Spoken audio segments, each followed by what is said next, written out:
Hi and welcome. Thanks for joining us for our health panel this week. I'm joined with Michelle Hamilton once again. Thank you for coming back. You're welcome. Appreciate it and love to have you.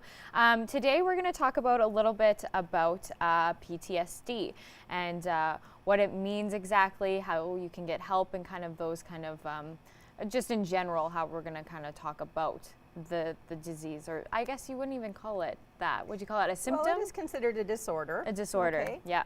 So PTSD is short for post-traumatic stress disorder. Okay, so there's two really important components there. There's a traumatic event, okay, and a traumatic event, you know, in a sense of the official diagnosis, is recognized as an event that could be life-threatening, you know, a dangerous event. That's something that could be deadly, but it could also involve witnessing, you know, an event. Now, many people are affected by post-traumatic stress that may not meet the official criteria of post-traumatic stress disorder, okay? Right. But basically what we see is in the aftermath of a sudden, shocking, unexpected, overwhelming, life-altering event, people begin to experience changes. And there's three or maybe now four important symptom clusters, you know, that are really common in people who suffer with what can be seen as post-traumatic stress. There are typically some form of intrusive symptoms, and this is where we'll see people with flashbacks and nightmares or other, you know, re-experiencing the event. So it's almost as though the memory system has a hard time distinguishing that the event is over, okay, and that's an important component. We see a lot of signs of hyperarousal. So in the body system, the nervous system and the stress response system is activated, and in some cases like a chronic level of hyperarousal. Right. You know, that's the fight or flight response. We talked about that in our last segment. The fight or flight response is often easily triggered or chronically activated.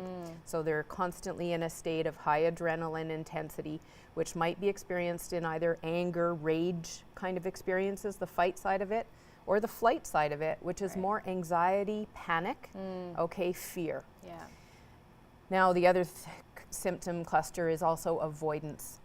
Naturally, when something awful happens, there's a real natural basic way that our system tries to help us avoid it, okay? But over time, the symptoms that involve, you know, that relate to avoidance of thinking about it, avoidance of reminders, avoidance of triggers, often end up making people sicker over time.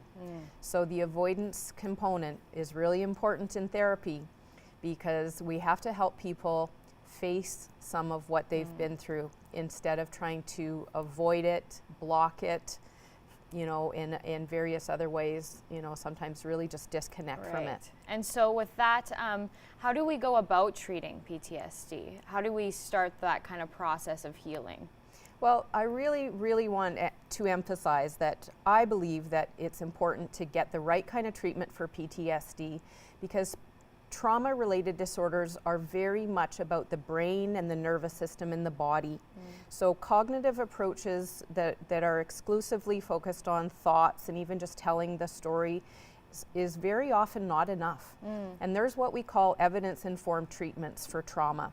And these are well-established treatment options that are known to help the system, the body, the brain, and the nervous system calm down, you know, and begin to, you know, settle again and almost like properly digest, in other words, reprocess, and help to kind of desensitize the effects of the event. Right, okay? Absolutely, yeah. So, I mean, we could talk about this for a very long time, but we are out of time for this segment. Okay. I'd love to have you come back and talk more about the treatment process and the second steps that you can kind of take once recognized having PTSD. But thank you so much for coming in today. We appreciate it. Okay. If you do need help, and you work out of Beyond Balance, correct? Yeah, well, my company's called Beyond Balance, and again, I'm can reach out to you. I'm accessible by way of the internet if people are interested in talking more about it. Awesome, absolutely. Thank you so much. That's the time welcome. we have today. Thank you so much, Michelle. Appreciate it. Okay.